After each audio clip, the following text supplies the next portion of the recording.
Okay, welcome everybody.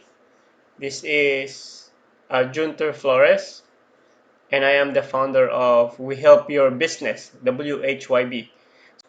Are you here to discover Facebook copywriting and implement it in your business? If that's yes, then you are in the right place.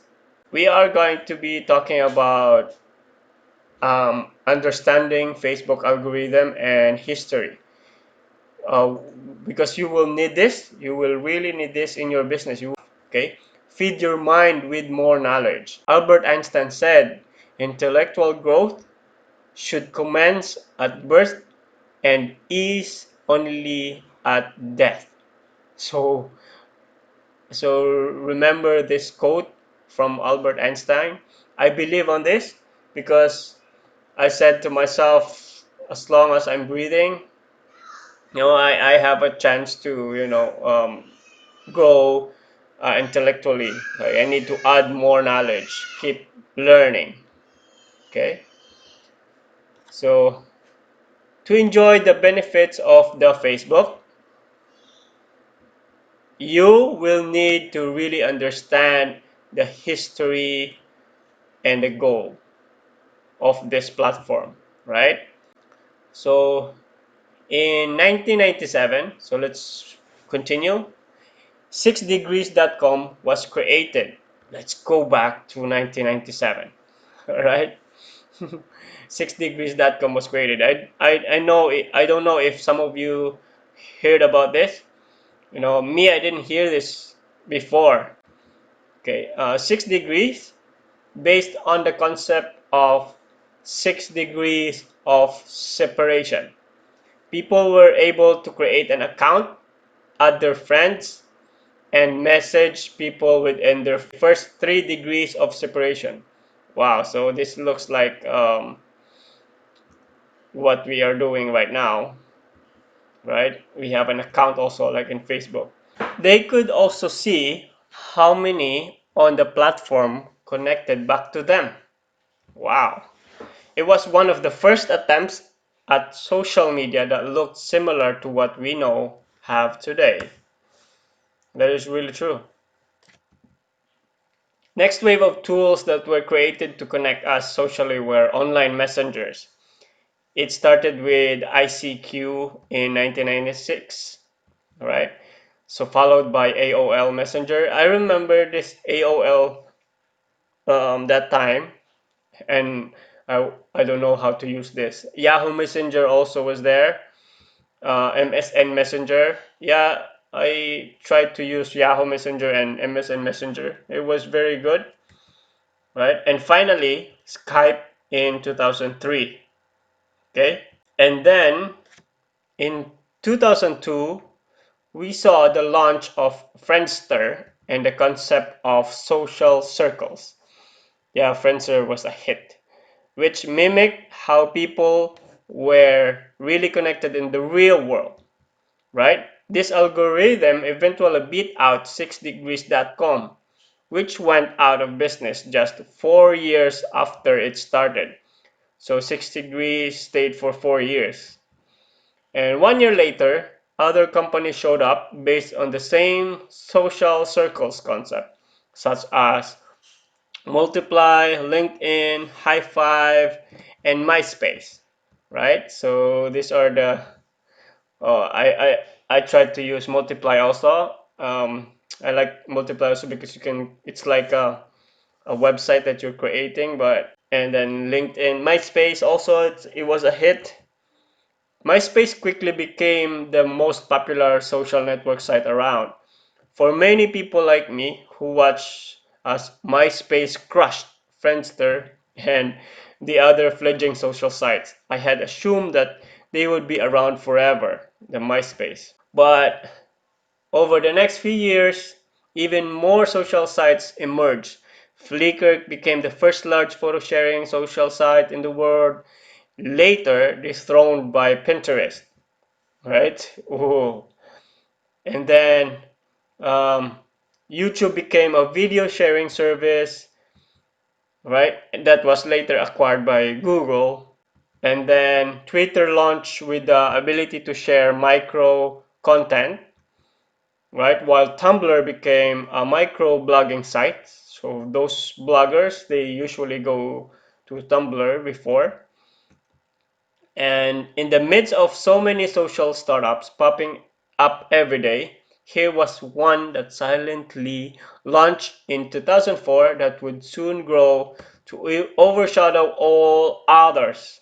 So even with giants like Google trying to dethrone them, with the short-lived launch of their social network Google Plus, if you can remember Google Plus, so they tried to dethrone this one. No one has been able to beat this social media king, and that is called Facebook. Okay, the first name was FaceMash, the, the early name of that. The story of Facebook rise has been documented in movies and books, so you can just watch movies and books or in YouTube of how Facebook started. Mark Zuckerberg's is the owner launch strategy started by allowing only people with Harvard email address to get an account. So if you're not a Harvard student, you cannot get in. So take a closer look at his strategy. I highlighted here email address. Okay? Then he slowly extended access to other colleges and eventually he extended access to everyone. All right. How many Facebook users in the world right now? Okay. It's about 2.6 billion already. So imagine how many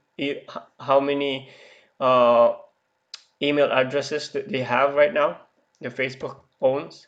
So that's like a quarter of the population of the world. Whoa. I don't know. I think it's still growing. I don't know if it's 2.6 right now. I think it's still growing. It's the biggest party of all time. And unless some type of government regulation breaks up their monopoly, it will continue to grow. Yes, it's growing. It's growing, right?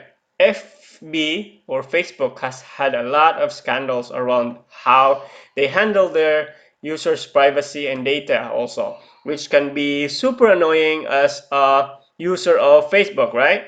But it can be a huge blessing as an advertiser on their platform like us, right?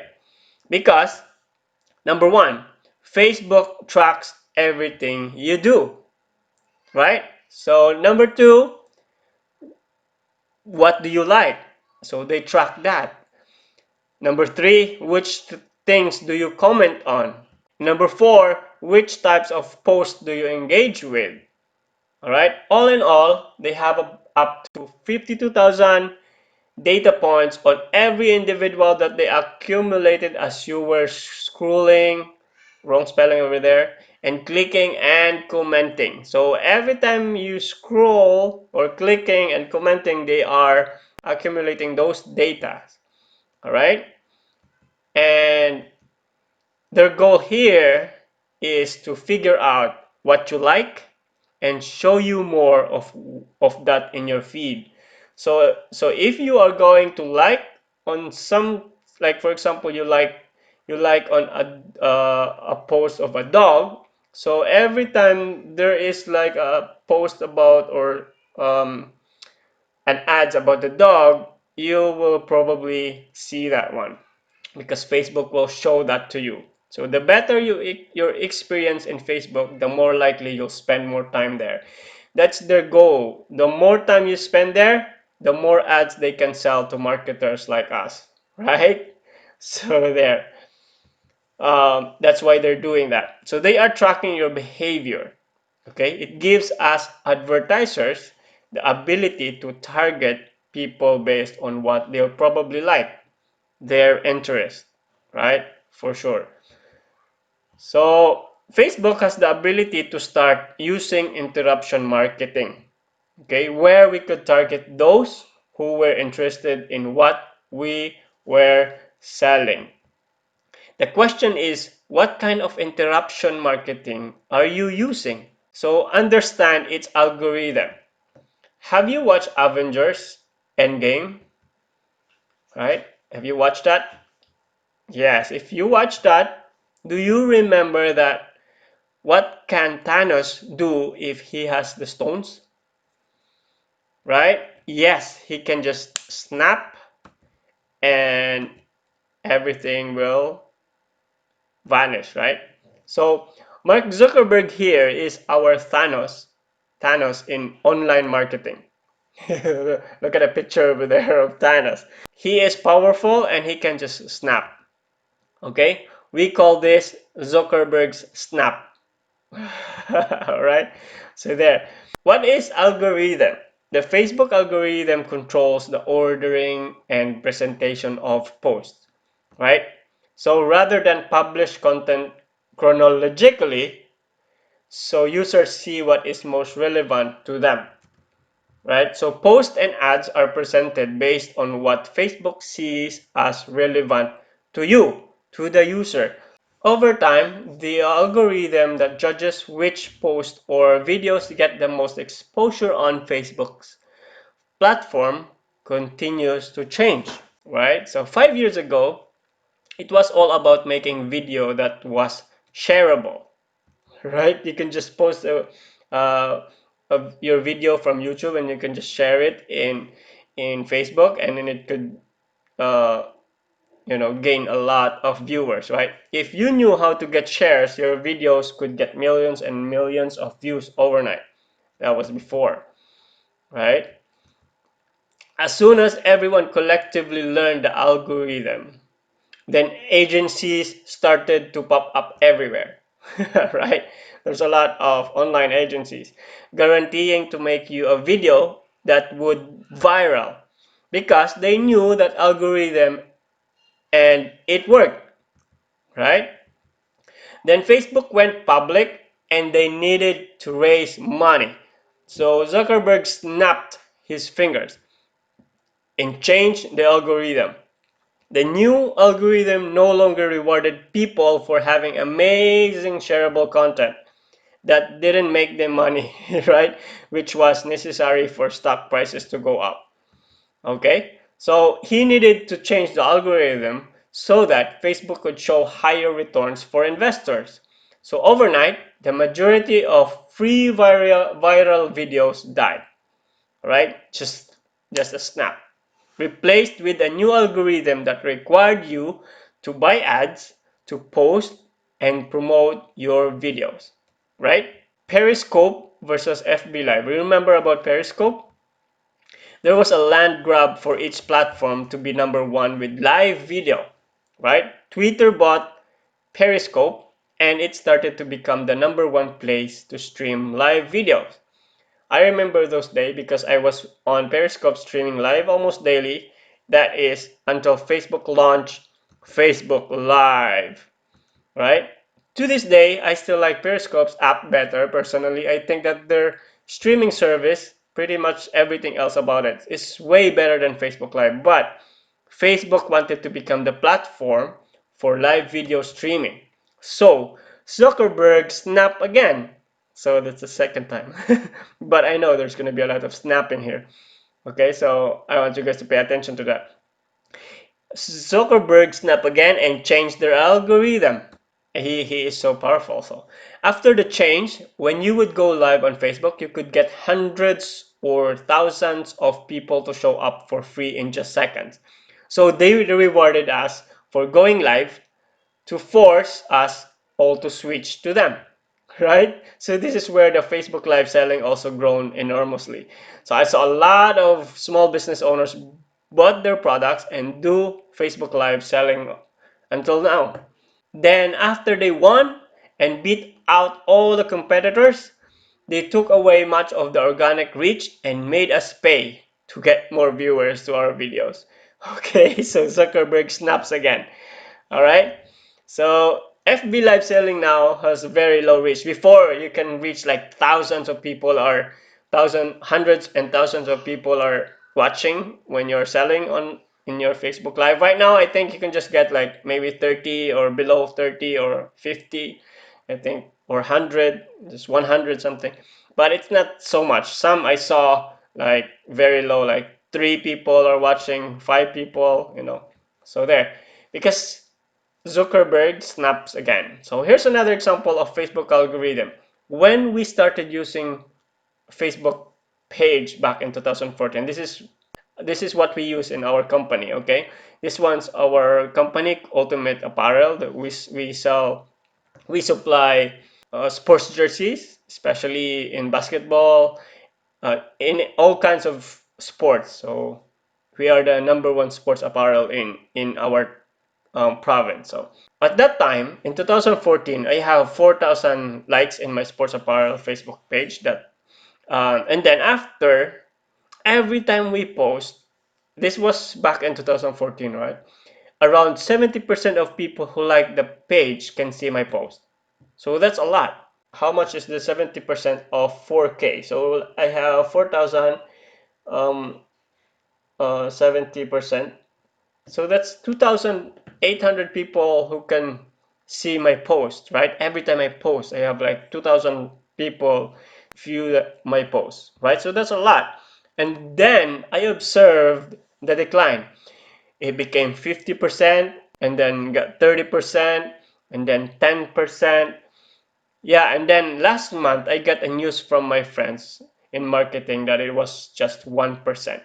So I checked it and tried posting, and it's true. I said, wow, Zuckerberg snaps again. So if you have like 1,000, only 10 people can see um, your post. So Zuckerberg snaps again. Okay. So the goal is clear. The goal of Facebook right now is to have its users create content that will keep people on their platform for as long as possible so they can show them ads. So that's the goal. Remember this. This is very important. This is the goal. All right. Our strategy is to figure what content Facebook is rewarding people for right now. Right. So we need to figure that out. How Facebook wants that content to be promoted in both free and paid. So we have the free one is the organic and the paid one is the Facebook ads. And then for us to try to create the type of content they want, the tactics are what that content looks like. Okay? The good thing about it is that you will not be affected if you know how to make a good copy on your post. That is really true. So I think that's it for now, and see you in the next video because we're going to learn more about Facebook copywriting.